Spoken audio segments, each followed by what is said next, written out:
Hello, welcome to my channel. My name is Marina Ray. I am a licensed architect, and I am recording a series of videos where I share my experience, how I passed all the architect registration examination, and what will help you.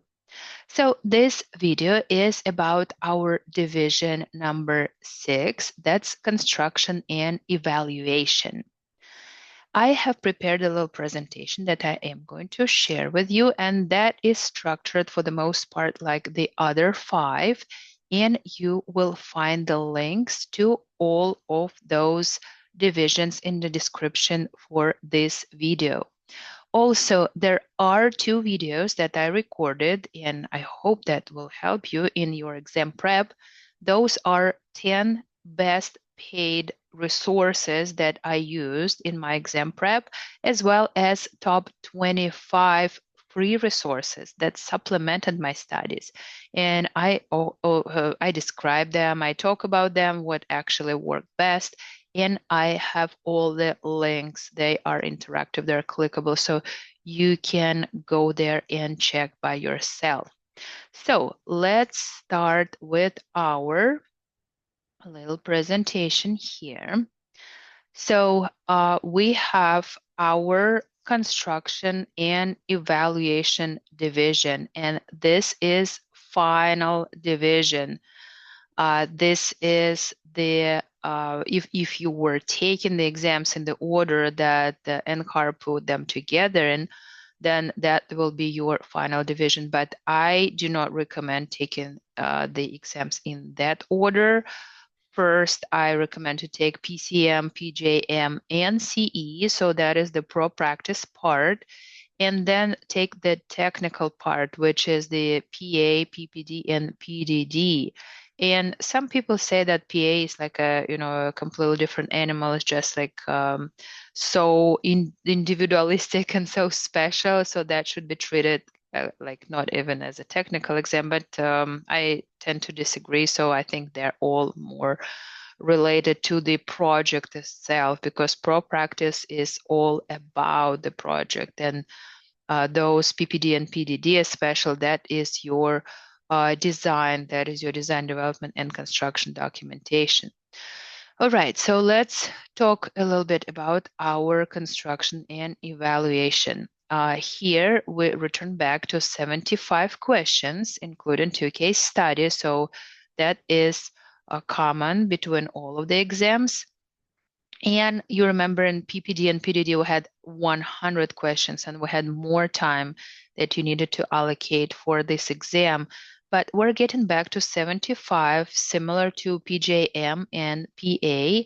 You have 30-minute break, and your total appointment time is 3 hours and 40 minutes. And again, please take that break. Unless you really can go straight through those 3 hours, but I don't recommend that. I took the breaks, and I think it is good for your body just to move around, to have a snack, to have something to drink, to use the restroom, just maybe to stretch a little bit. So that is definitely going to refresh your brain a little bit, and you'll come back to the testing room with kind of like more clear mind. But again, the questions that you already answer and you already open will be locked. So plan your time accordingly. This division, what actually that is about the construction contract administration and POE, or post-occupancy evaluation of the project. So, and the division will focus on the issues related to bidding and negotiation, support of the construction process, then evaluation of completed projects. So basically, this is whatever happens after you submitted the CDs and they went out to bid. Also, you need to understand the construction contract execution, then the support services. So that is construction observation, shop drawings, submittals, and all those little documents related to the review process, then materials and product selection process, then the payment request processing or pay apps, then project closeout as well. And also you need to understand the project integrated building systems and their performance. So how that actually is going to be constructed and how you need to evaluate that.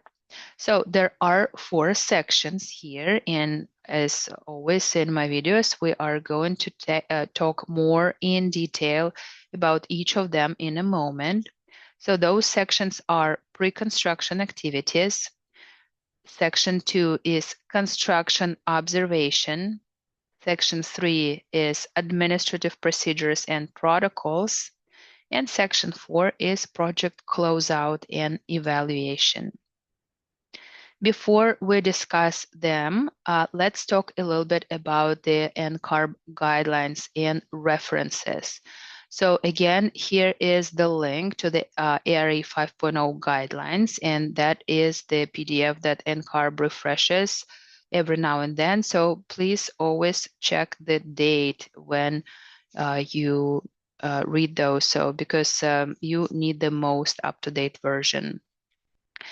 And as far as the references go, the primary reference that is recommended by NCARB is the Pro Practice, a guide to turning designs into buildings. It overlaps with practice management and project management, but I think the most important resource is actually the second one, the AHPP, or the Architect's Handbook of Professional Practice, because it overlaps with these 2 divisions as well. And this is critically important for your understanding.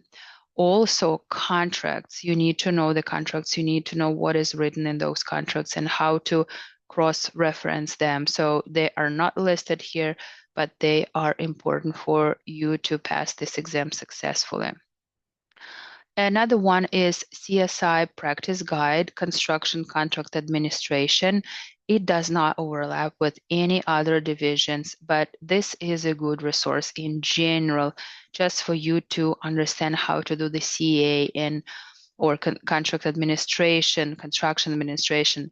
So if you are the one in your architectural firm, on your office, who is always doing that, who is doing the POE or post-occupancy evaluation, or the person who goes to the site to check everything and take pictures, then this division will be super easy for you.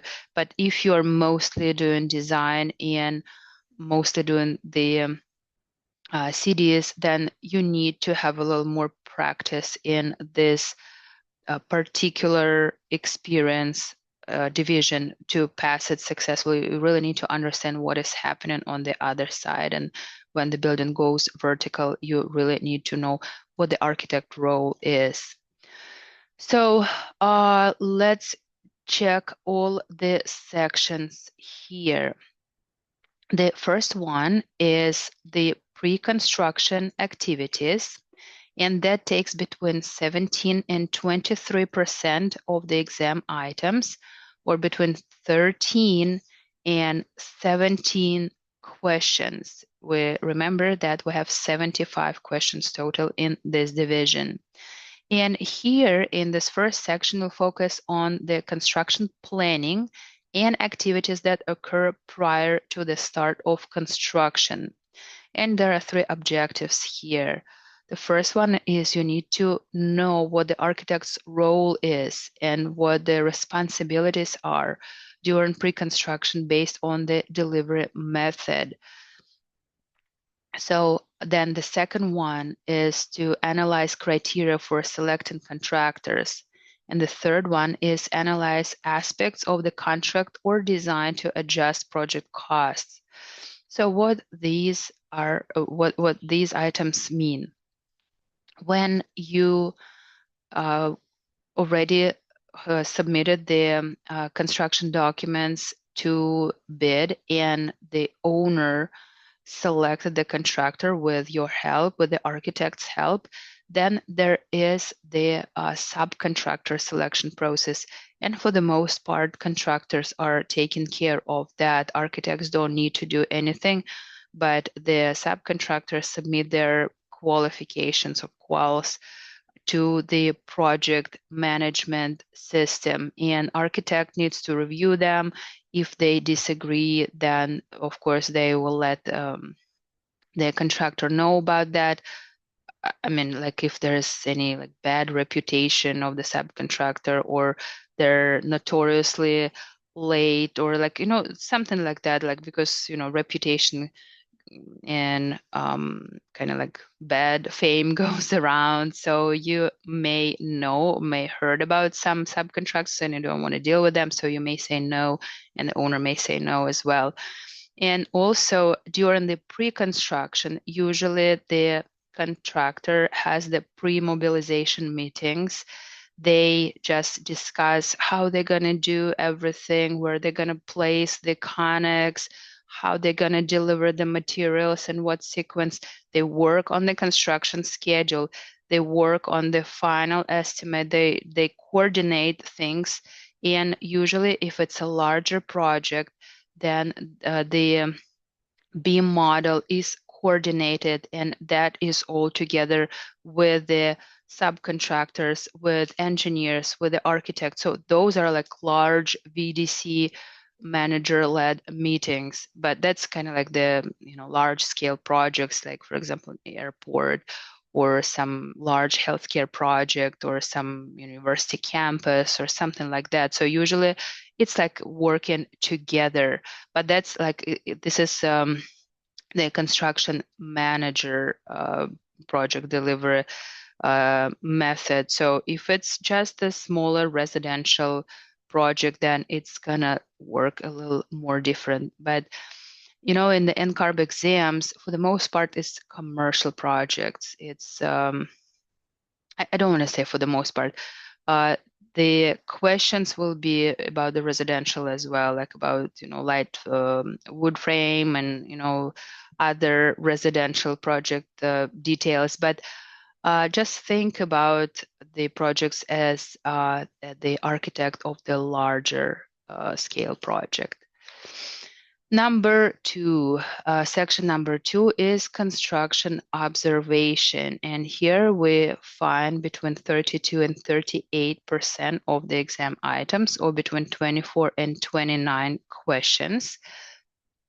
And this section addresses visiting the job site throughout the course of construction and the architect's roles and responsibilities. 3 objectives here. So the first one is to evaluate the architect's role during construction activities. You need to understand where architect can step up and where the architect should not do a thing. And always remember that safety and construction means and methods are the responsibility of the contractor, not the architect. And if the architect sees somebody balancing on the beam with the without any safety harness, or without any fall arrest, or without the hard hat, the architect should not say anything to that worker, because otherwise the architect will be legally responsible if that worker, God forbid, falls down and dies. So, and also we need to make sure how we coordinate and how we communicate. So if it is a traditional design, bid, build, deliver method, and many questions in many NCARB questions from the exams are actually based on this project delivery method, unless otherwise noted. So in the traditional design bid build, the architect and the contractor, they do not have any privity, or they do not have any contractual relationships. So everything goes through the owner. And this is something that you need to remember throughout all the exams, basically.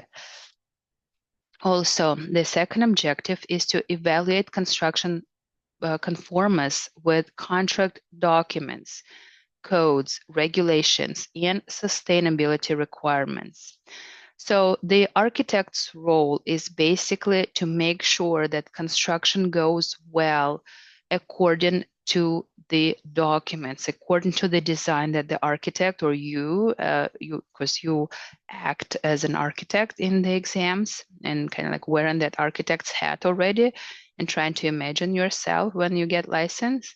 So this is all about compliance with the design, that everything is in conformance with the contract documents.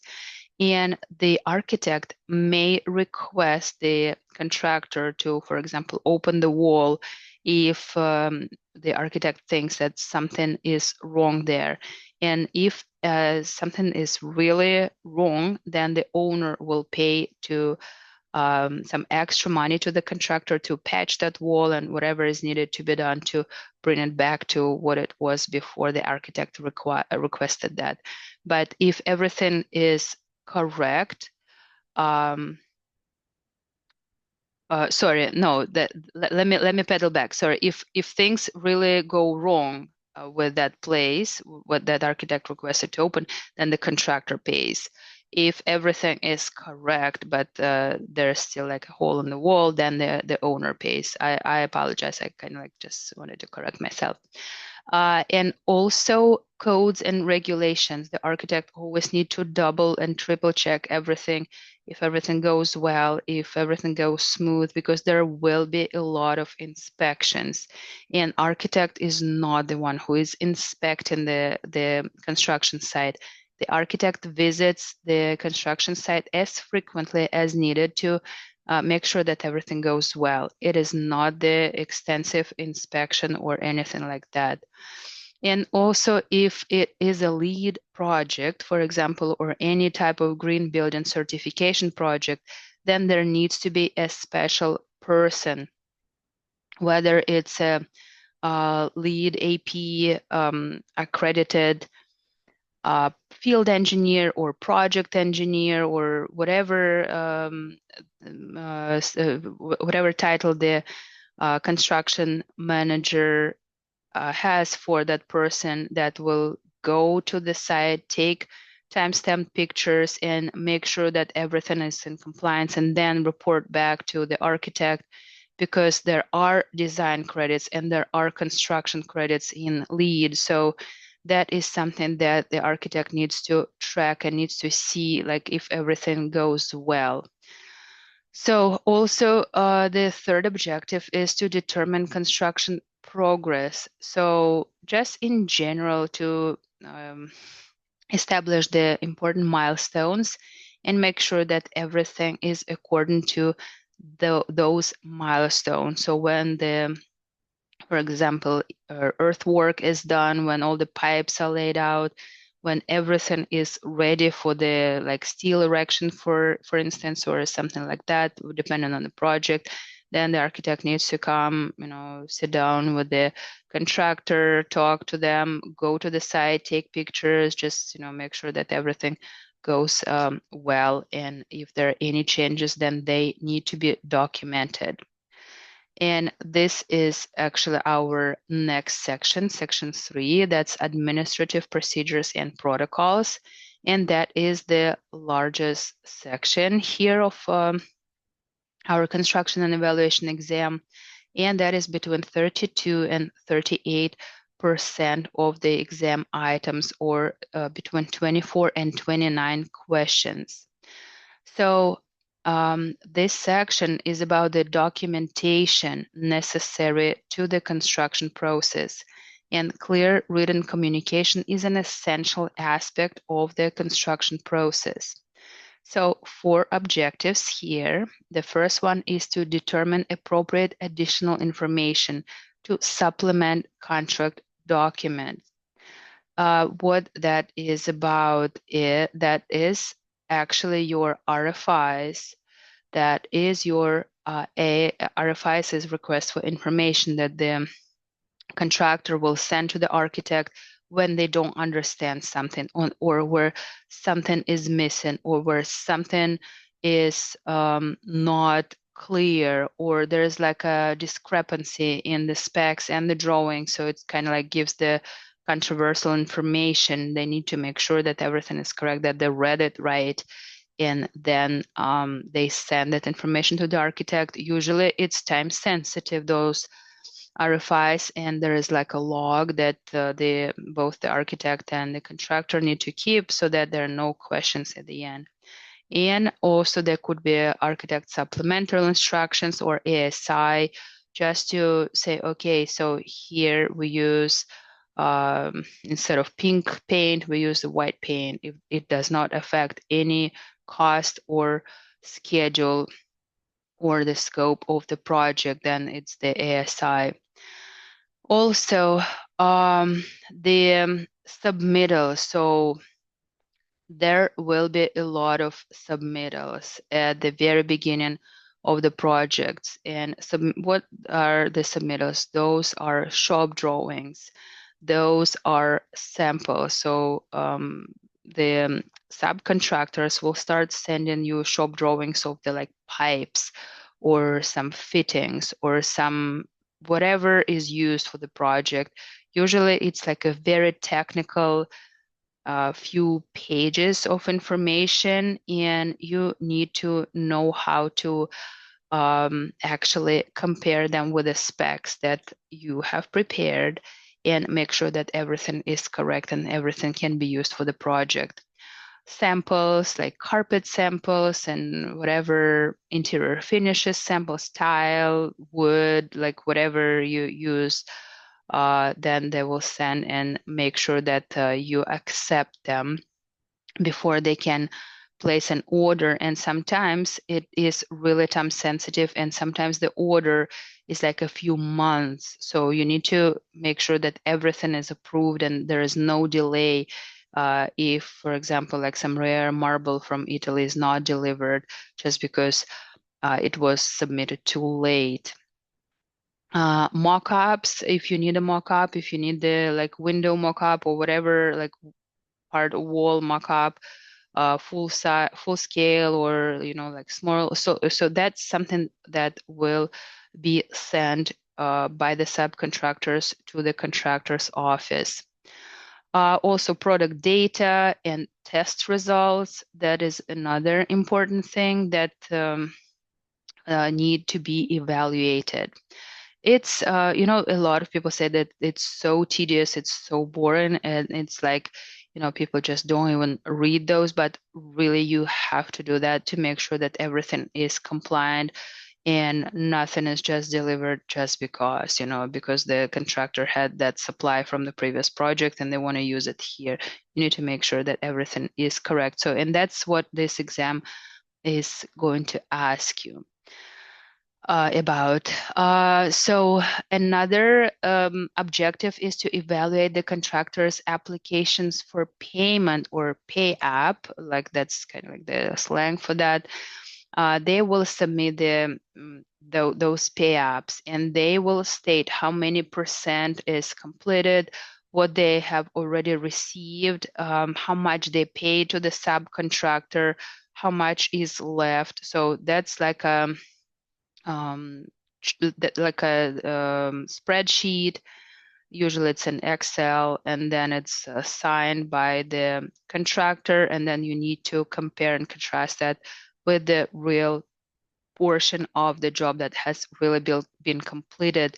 So make sure that everything is correct, that you don't sign off on something that has not been completed, or some that has not been delivered, like the materials, for example, or some products. And then evaluate responses to non-conformance with contract documents. So what that is something that is changing. So for example, the owner wants to move the door from like one corner to the other. Like if it doesn't if it doesn't change anything, like doesn't change the scope of the project in general, if for example you don't have to reinforce that portion of the wall, so the structural integrity is intact, or if you don't have to just reorder something or just redirect the contractor to do something extra, and it doesn't change the time or the cost, then that's okay. That can be the architect supplemental instructions just to move that. But if that's something that the contractor says, no, I'm not going to do that, that is not what is in the contract documents, then the architect issues the construction change directive or CCD to do that kind of like immediately as per owner's request, and then they'll figure out the cost. They will agree on the dollar amount, and that will become a change order later. But since things need to be done ASAP, then that's the construction change directive, or the change order is the document that is signed by all three parties, by the architect, by the owner, and by the construction management or the general contractor. And then the final section is section number 4, project closeout and evaluation. And here you'll focus on post-construction activities. And this is the smallest division that covers between 7 and 13% of the exam items, or between 5 and 10 questions. But it's a very important section. And there are 2 objectives here. So the first one is to apply procedural concepts to complete closeout activities. And what that is kind of like in the project management lessons learned, right? Like what went well, what was completely wrong, and if you had to do it all over again, what you would do to achieve that satisfaction of the client, or just to make sure that your processes as the architectural firm are very smooth, and you know what goes after what, and what you may expect and what may go wrong, because things will go wrong, and that's totally fine. And you don't need to be afraid of the RFIs, and you don't need to be afraid of the change orders. That's normal, when things get changed. And here, just make sure that communication is correct, that you do not just disappear as an architect, that like you're done, like your portion of work is done, then you can just start working on the next project. You have to do the closeout. You have to make sure that the owner receives the certificate of occupancy, that the contractor finishes their punch list, that everything is ready to be used, that the owner is happy, and that may lead actually to the next project with the same owner. So like if you did a great work, if the contractor didn't mess up, then everything will be repeated if the owner is willing to.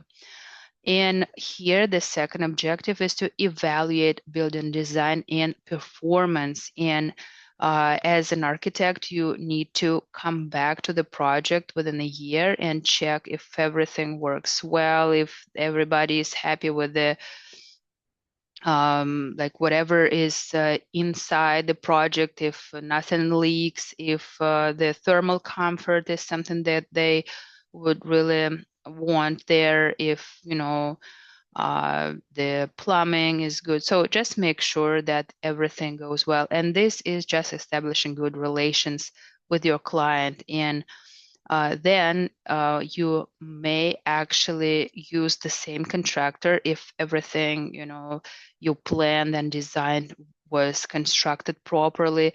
Then the next project with the same owner can be negotiated, like selected contractor, the team that you already know. So, or you may team up with that contractor and do the design build project or whatever. So it's basically building the relations for the future and making sure that everything is correct, that everything is good with this project, that the inspector is happy, the county didn't come with like some special inspections. OSHA did not issue any liens or whatever, like violations, and everything is good. So this is your like final stage, and this is just, time to take great pictures of your project and post them on your website as an architectural firm and say, okay, yeah, this is completed. So yeah, that was it for our sections. And let's take a look at the passing score. So the passing score is a little lower than in the previous two divisions. It's between 58% and 66%, which is, well, that means that you need to do a little more than a half. You don't have to do all 75 questions, right? So but you really, really need to answer all of them, even if you don't know the answer, even if it looks like all 4 answers are correct. Try to select the most correct and most applicable answer to the question and read the questions properly. That will definitely help you. And here you can see the breakdown per section, per this content area.